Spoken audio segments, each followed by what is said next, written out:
I have been interested for the past 10 years in patients who have lost their ability to communicate, essentially, or have begun to lose the ability to communicate.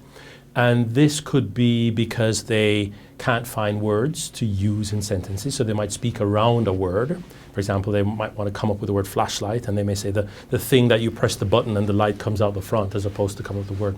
You have other folks who might have problems producing sounds, so we may say the word specific, and that person may not be able to produce the S or the spe for specific, so it comes out and they're trying to say specific. So I've been interested in folks like that for years, and so got an NIH grant about 2.5 years ago, and started recruiting patients with all of these different kinds of speech and language communication type disorders. And I think probably about after 70 or 80 patients, it struck me that a lot of folks that I had conversations with were teachers. It reached a point where it was interesting, because I thought, if you walked outside and you spoke to 50 people, how likely it is that 10 or 20% of them will have the same occupation? There's something here. So I went back, said to my group, have you noticed that a lot of the patients we're seeing are teachers? And so then decided to do this study.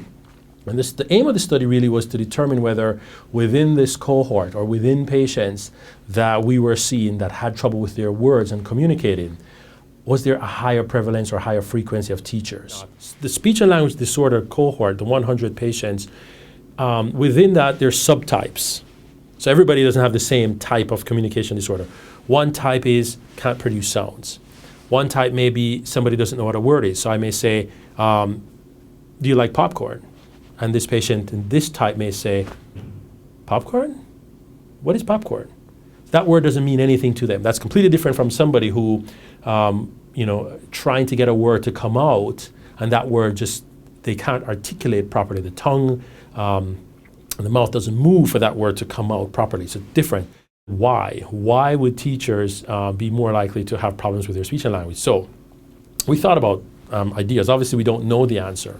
But one possibility, we thought that, teachers are they communicate daily with students continuously from 8 o'clock or 7:30 to 5:30. And in addition to that, the way teachers communicate with students, we suspect that they have to use proper grammar, proper language.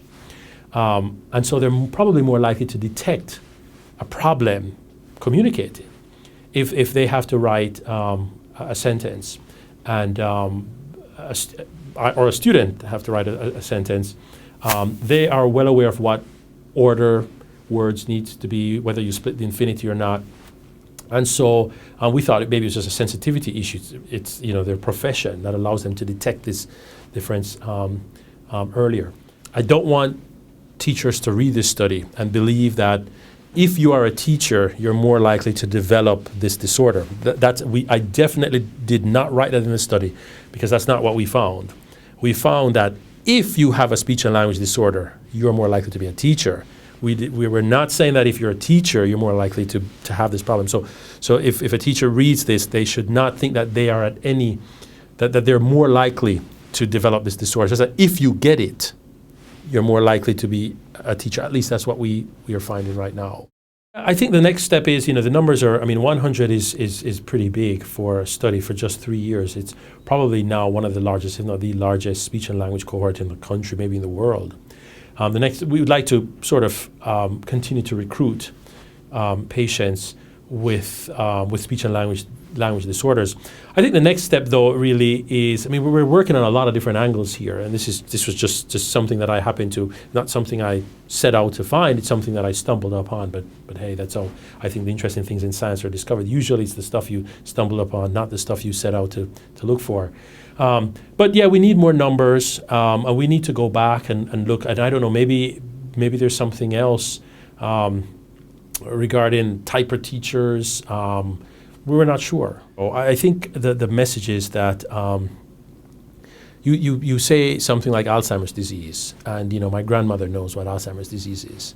But if I said to somebody, I have a patient today and they have apraxia of speech, or they have semantic aphasia, no one have a clue what I mean. And so I think it's important to recognize that not every degenerative condition, because this is a degenerative condition, patients ultimately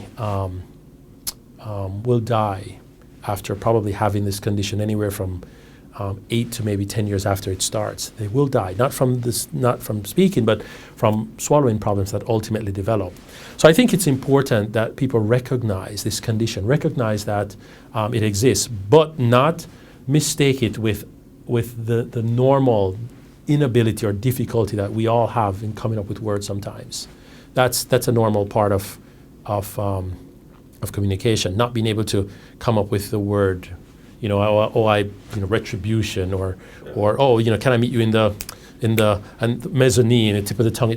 This is not what we're talking. That happens to us all. We're talking about a condition that starts off with, maybe saying, you may go to the zoo and say, first you may say it's an elephant. The next year you come back, you say it's a big animal. 3 years after you come back, you say it's a big gray thing. And ultimately, you have no idea how it's different from a camel. That's what we're talking about, a progressive disorder where the brain, or parts of the brain, shrinks shrinks over time. And that shrinkage starts really, really focal, small spot, and then it gets more of the brain shrinks, more of the brain shrinks, more of the brain shrinks over time.